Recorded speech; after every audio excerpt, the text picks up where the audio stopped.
बोलो विष्णु भगवान की जय। श्री कृष्ण भगवान की जय। कार्तिक महात्म्य की जय।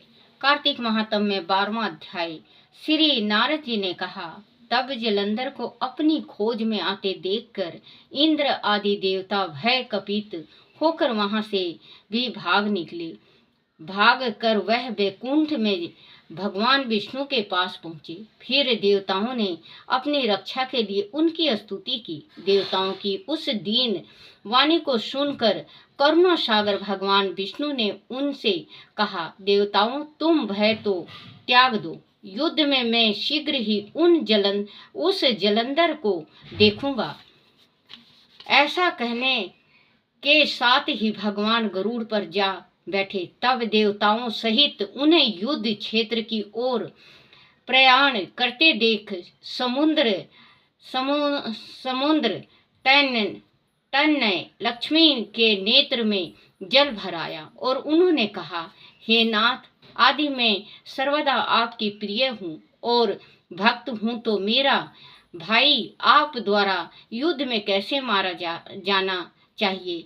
इस पर भगवान विष्णु ने कहा, आदि, तुम्हारी ऐसी ही प्रीति है तो मैं उसे अपने हाथों से नहीं मारूंगा, परंतु युद्ध में तो जाऊंगा ही, क्योंकि देवताओं ने मुझे बड़ी स्तुति की है। ऐसा कहकर शंख चक्र गदा पद्मधारी भगवान विष्णु गरुड़ पर चढ़े हुए शीघ्र ही युद्ध के उस स्थान पर जा पहुंचे जहां पर कि जलंधर विद्यमान था। विष्णु के तेज से कंपित देवता सिंहनाद करने लगे। फिर तो वरुण के अनुज गरुड़ के पंखों की प्रबल आयु से पीड़ित हो दैत्य इस प्रकार घूमने लगे जैसे आंधी से बादल आकाश में घूमते हैं। तब अपने वीर दैत्यों को पीड़ित होता देखकर जलंधर ने क्रोध होकर भगवान विष्णु को अद्भुत वचन कहकर उन पर कठोर आक्रमण कर दिया। बोलो श्री कृष्ण भगवान की जय। बोलो कार्तिक महात्म्य की जय। श्रीमद् भागवत गीता का 3रा अध्याय। कर्म बिना संसार में रही सकता नहीं कोई, मैं भी करता कर्म हूँ, देख सखा तू मोय। शुरू सृष्टि में यज्ञ की यज्ञादि करतार, यज्ञ कर्म का रूप है नहीं सबिन निस्तार। यज्ञ रूप है ब्रह्मा का यह जानत धीमान, जो नर त्यागे कर्म को सो मूर्ख नादान। जिमी कुछ कहता कर्म है ना करना तिमी कर्म, इस कारण करना भला बेजर जान मनम। बोलो श्री कृष्ण भगवान की जय। 3रा अध्याय कर्म योग।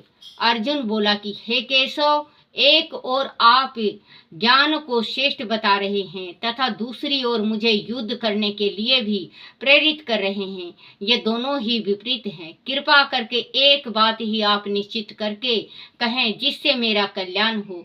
तब श्री कृष्ण बोले कि हे पार्थ, ब्रह्मा द्वारा रचित इस सृष्टि में 2 प्रकार के प्राणी हैं। जो लोग ज्ञानी हैं उनकी निष्ठा ज्ञान योग में होती है, और जो कर्म निष्ठा हैं उनकी निष्ठा सदैव कर्म योग में होती है। हे अर्जुन, जो प्राणी कोई कर्म ना करे और अपने आप को निष्काम सन्यासी समझे तो वह उनकी भूल है, क्योंकि माता के गर्भ में आने से लेकर मृत्यु उपरांत प्राणी सदैव कर्म करता रहता है। हे अर्जुन, सर्वाधिक महानता कर्म की है। हे पार्थ, वह लोग मूर्ख और अज्ञानी हैं जो बाल पूर्वक कर्म इंद्रियों का दमन करके मन में विषयों का चिंतन करते हैं। ऐसे पखंडियों से तो वह प्राणी श्रेष्ठ है जो इंद्रियों से काम लेकर मन को निश्चल भाव से मुझ में लगाए रहते हैं। जिनका मन विषयों में भटका हुआ है और मात्र दिखावे के लिए आसन पर बैठकर मेरा ध्यान करते हैं तो वह ढोंग है। हे अर्जुन, कर्म के बंधन में वही बंधता है जो मन की कामना से प्रेरित होकर कर्म करता है। जब ब्रह्मा ने सृष्टि की रचना की थी तभी यज्ञ दी सामग्री की भी रचना करके आदेश दिया था कि हे प्राणियों, इस सामग्री से महापुरुषों और भगवान की पूजा अर्चना करो। जो भगवान अंग रूप देवता हैं उनका पूजन भी इस सामग्री से करो। मन को स्वच्छ और निस्वार्थ रख कर पूजन करने वाला व्यक्ति अवश्य ही मनोमंचित फल पाएगा। इस प्रकार ब्रह्मा की आज्ञा से प्राणी देवताओं का पूजन करने लगा और उनका कल्याण होने लगा। हे अर्जुन, देवताओं में मनोमंचित फल देने की समर्थ है और उनका कल्याण भी देवताओं से ही संभव है। धनुधर जो प्राणी देवता को अर्पित भोजन को उनका प्रसाद समझकर ग्रहण करता है वही सच्चा भक्त है। जो ऐसा नहीं करता वह देवता का चोर कहलाता है। अर्जुन, जो मेरा स्मरण किए बगैर भोजन करता है वह पाप भोगी है।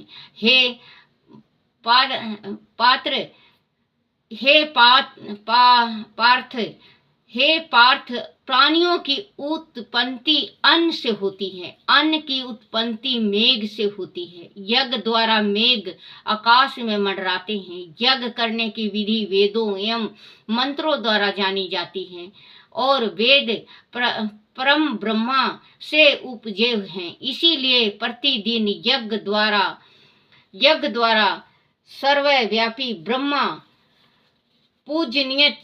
ब्राह्मण पूजनीयत हैं। वह प्राणी पाप के भागीदार हैं जो कल्याण रूपी परम ब्रह्मा को नहीं पूजते हैं। अर्जुन, वह प्राणी आत्मनिष्ठा हैं जिनको केवल आत्मा से ही प्रीति है। उनके लिए कोई भी कर्म करना शेष नहीं रहता।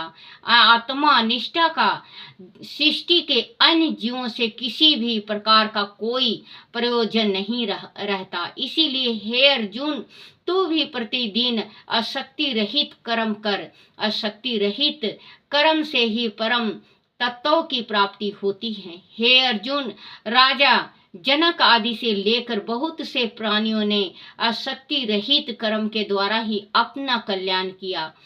इसीलिए हे पार्थ, तेरे लिए भी कर्म करना ही शोभनीत है।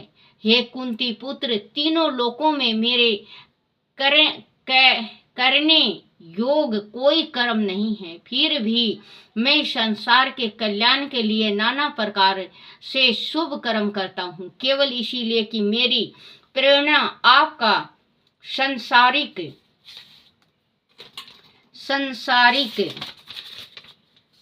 लोग भी सद कर्म करें। आदि में शुभ कर्मों का त्याग करूंगा तो संसारिक लोग भी निष्मंडय होकर पाथ भ्रष्ट हो जाएंगे। आदि में ऐसा नहीं करूंगा तो फिर प्रजापालक कैसे कहलाऊंगा। हे अर्जुन, निरासक्त ज्ञानी को भी आसक्त प्राणियों की भी भांति लोक हित के निमित्त कर्म करते रहना चाहिए। विवेक प्राणी चाहे सिद्ध अवस्था को ही क्यों ना प्राप्त हो जाएं, तब भी उनका यह कर्तव्य है कि लोगों के कल्याण के निमित्त सदा सत्य कर्मों का त्याग ना करें, सत्य कर्मों की कदापि निंदा ना करें। जो प्राणी सिद्धि अवस्था को प्राप्त हुए हैं वह अन्य संसारिक लोगों को सत्य कर्मों से भ्रष्ट ना करें, वह मेरा आदेश है। प्राणियों के भले बुरे कर्म शारीरिक इंद्रियों, मोह, माया, प्रकृति से उत्पन्न व उनके स्वभाव अनुसार होते हैं। हे अर्जुन, सभी प्राणियों का रक्षक मैं ही हूँ, इसीलिए अपने सभी कर्म एक ग्रसचित्त होकर मुझे अर्पित कर हे पार्थ, निष्काम भाव से शोक और मोह का त्याग करके तू युद्ध कर। प्राणधारियों का ईश्वर होने के कारण मैं ही आत्मा हूँ। हे अर्जुन, प्राणी को राग, देश व वाशीभूत कदापि नहीं होना चाहिए, क्योंकि राग, देश मोक्ष मार्ग के सबसे बड़े शत्रु हैं। हे पार्थ, मैं जगत पालक हूँ। अंत तू अपने मन में उत्पन्न हर शोक को मुझे अर्पण कर दे और निराश मत हो, क्योंकि निराश ही योद्धा की सबसे बड़ी शत्रु है। हे अर्जुन, जैसे प्रकृति ने प्राणी के अंदर माया को उत्पन्न किया है, वैसे ही उससे कर्म होते हैं। प्रत्येक प्राणी स्वभाव के वश में है, वह स्वतः अपने वश में नहीं है। वह बात गहराई से समझकर किसी को भला अथवा बुरा कहना भी पाप के समान है। श्री कृष्ण के यज्ञो उपदेश, ज्ञान उपदेश को सुनकर अर्जुन ने पूछा कि हे केशव, संसार का हर प्राणी इस बात से भली भांति परिचित है कि पाप कर्म दुख के जन्मदाता हैं, फिर भी वह पाप कर्म क्यों करते हैं? इस पर भगवान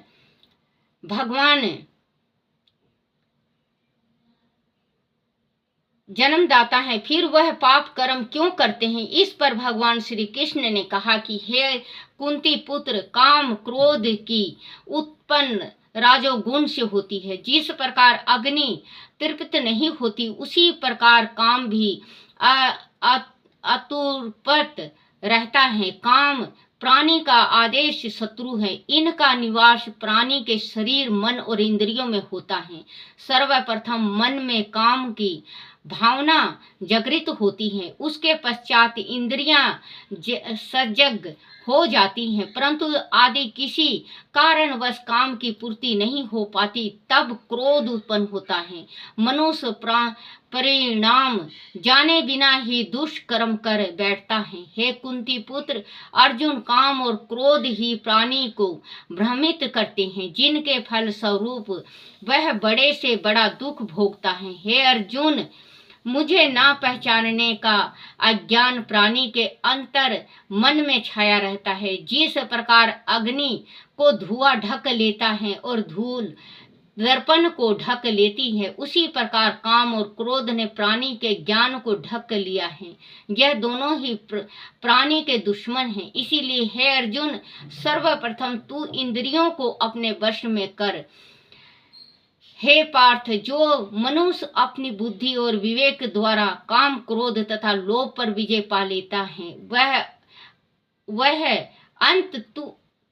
अंत तू अपने बल का प्रयोग करके काम, क्रोध आदि दुष्ट का हनन कर।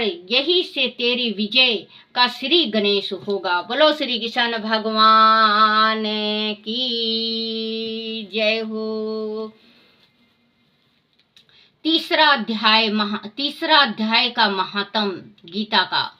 भगवान विष्णु ने लक्ष्मी से कहा कि हे लक्ष्मी, एक नगर में महामूर्ख धन का लोभी एक शूद्र रहता था। उसने तरह तरह के अनर्थ करके धन एकत्र किया था।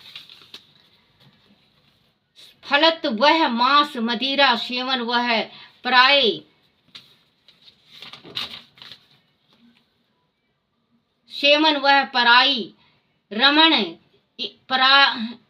स्त्री रमण करने लगा। धीरे धीरे पाप कर्म से कमाया गया उसका धन समाप्त हो गया। शूद्र काफी दुखी रहने लगा। एक दिन निश्चय करके वह चोरी करने के लिए घर से निकल पड़ा, लेकिन चोरी करके लौटते समय रास्ते में कुछ हत्यारों ने उनकी हत्या कर दी और उनका सारा धन लूट लिया। हत्यारे उनके शव को एक वृक्ष की शाखा से बांध कर चले गए। अकाल मृत्यु के पश्चात शूद्र ने प्रेत योनि पाई।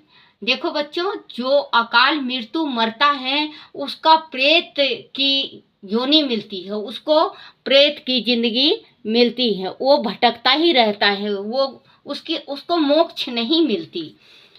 प्रेत योनि पाई, वह एक वट वृक्ष में रहता था और अपनी इस प्रेत योनि से काफी दुखी था। कभी कभी वह उस वट वृक्ष से निकलकर उसके चारों ओर घूम कर रोता था कि उसका कोई स्वजन आए और उसे इस योनि से मुक्ति दिलाए। जब उसका पुत्र बड़ा हुआ तो एक दिन उसने अपनी माँ से पूछा कि पिताजी क्या व्यापार करते थे और उनका देहांत कैसे हुआ। माँ ने दुखी मन से सब कुछ बता दिया और कहा कि वह उनके पिता की गति नहीं करा सकी। तब बेटे ने कहा कि माँ, अब मैं बड़ा और समर्थ हो गया हूँ, इसीलिए अब मैं पुत्र का कर्तव्य पूरा करूँगा। वह कहकर शूद्र पुत्र ने पंडितों से राय ली और माता से यज्ञ लेकर ज्ञात्री की ओर माता से आज्ञा लेकर गया जी की ओर चल दिया। काफी दूर चलने के पश्चात वह थक गया और एक छायादार वृक्ष के नीचे विश्राम के लिए रुका। वहां से वह उसे भय प्रतीत होने लगा। वह बड़ी वट वृक्ष था जहां उसके पिता प्रेत योनि में भटक रहे थे। भयभीत होने पर शूद्र पुत्र ने गुरु मंत्र पढ़ा और अपने नियम अनुसार गीता के 3रा अध्याय का पाठ किया, जिसे प्रेत योनि में भटकते हुए उसके पिता ने भी सुना। गीता के 3रे अध्याय को सुनते ही उसके पिता ने प्रेत योनि से मुक्त होकर देव देह पाई। अंत में भगवान विष्णु ने लक्ष्मी से कहा कि हे लक्ष्मी, यह कथा मैंने तुमसे गीता के 3रे अध्याय के महात्म का वर्णन करने के लिए सुनाई है। बोलो श्री कृष्ण भगवान की जय। श्री कृष्ण गोविंद हरे मुरारी, हे नाथ नारायण वासुदेवाय, हे नाथ नारायण वासुदेवाय, हे नाथ नारायण वासुदेवाय। बच्चों, ये जो आधे में कोई आत्महत्या करके मर जाता है और उसका शरीर, जैसे कोई जहर खा लेता है, कोई फांसी लगा लेता है, कोई एक्सीडेंट से मर जाता है, कोई जवानी में मर जाता है, वो प्रेत योनि में जाता है। फिर वो प्रेत योनि में अपने ही को तंग करने लगता है। तो बच्चों, आप गीता का 3रा अध्याय ताजा पानी का लोटा भर के चावल, थोड़ा सा अक्षत, थोड़ा सा चावल और फूल ना हो तो मोली का तागा उसमें डाल दो और आप गीता का 3रा अध्याय रोज डेली पढ़ने लगो। 1.25 साल पढ़ोगे, 1.25 साल लगातार आप पढ़ोगे तो जो आपके घर में अकाल मृत्यु हुई है जिस बच्चे की, या लड़का की या लड़की की, उसका प्रेत योनि छूट जाएगा और वो भगवान के चरणों में चला जाएगा। तो आप 3रा अध्याय जरूर पढ़ के सुना करो और सुनाया करो, क्योंकि इससे जो हर एक घर में ये आजकल का किस्सा है, जो पीतर होते हैं, कहते हैं ना पीतर दोष, इससे जो आप 3रा अध्याय पढ़ोगे और वो लोटा जल सूर्य देवता को अर्पण करोगे या तुलसी को अर्पण करोगे, आप जो 3रा अध्याय का तुलसी को या सूर्य देवता को अर्पण करते हो तो आपके घर में जो पीतर दोष लगा हुआ है वो पीतर दोष चला जाएगा। जो आपके प्रेत पीतर बने हुए हैं वो प्रेत पीतर से मुक्ति पाएंगे। आप ये छोटा छोटा उपाय करके देखना बच्चों, आप ये कहोगे कि दादी अम्मा हमारे घर में शांति है। और आप कमेंट और लाइक और सब्सक्राइब जरूर किया करो, फॉलो जरूर किया करो। बच्चों, आप अपनी दादी अम्मा को बढ़ाओ। ऐसे छोटे छोटे, मैं अनपढ़ हूँ बच्चों, ऐसे ही छोटे छोटे मैं आपको ज्ञान देती रहूंगी और आप अमल करते रहो और आपका माता रानी शक्ति और भगवान विष्णु की कृपा होगी और मेरे कान्हा की कृपा होगी। बोलो कार्तिक महात्म की जय। अपने अपने माता पिता की जय, अपने अपने गुरुदेव महाराज की जय। श्रीमन नारायण नारायण हरि हरि, श्रीमन नारायण नारायण हरि हरि। तेरी लीला सबसे न्यारी न्यारी, शिव हरि हरि शिव हरि हरि। श्रीमन नारायण नारायण हरि हरि, श्रीमन नारायण नारायण हरि हरि, श्रीमन नारायण नारायण हरि हरि, श्रीमन नारायण नारायण हरि हरि। जय मेरे परमात्मा, हे विष्णु भगवान, हे मेरे परमात्मा, हे मेरे विष्णु लक्ष्मी, मेरे से कोई भूल हो गई हो, कोई गलती रह जाए, कोई टूटी रह जाए, मुझे क्षमा करना क्षमा करना क्षमा करना। हे मेरी माँ शक्ति, हे माँ लक्ष्मी, हे मेरे विष्णु भगवान, आप अपने भक्तों के पास माँ भगवती लक्ष्मी को लेके जाओ और उनका दुख दूर करो। बोलो माँ लक्ष्मी की जय हो। और बच्चों, आपको एडवांस में ही भूल जाती हूँ मैं, आपको दीपावली का पूरे परिवार को हार्दिक शुभकामना। आप दूधो नहाओ पूतो फलो। बच्चों, आपका घर सदा खुशियों से भरा रहे और आपकी जो मनोकामना हो दिल में, वो माँ शक्ति पूरा करे। बोलो माँ लक्ष्मी की जय। गीता माता की जय।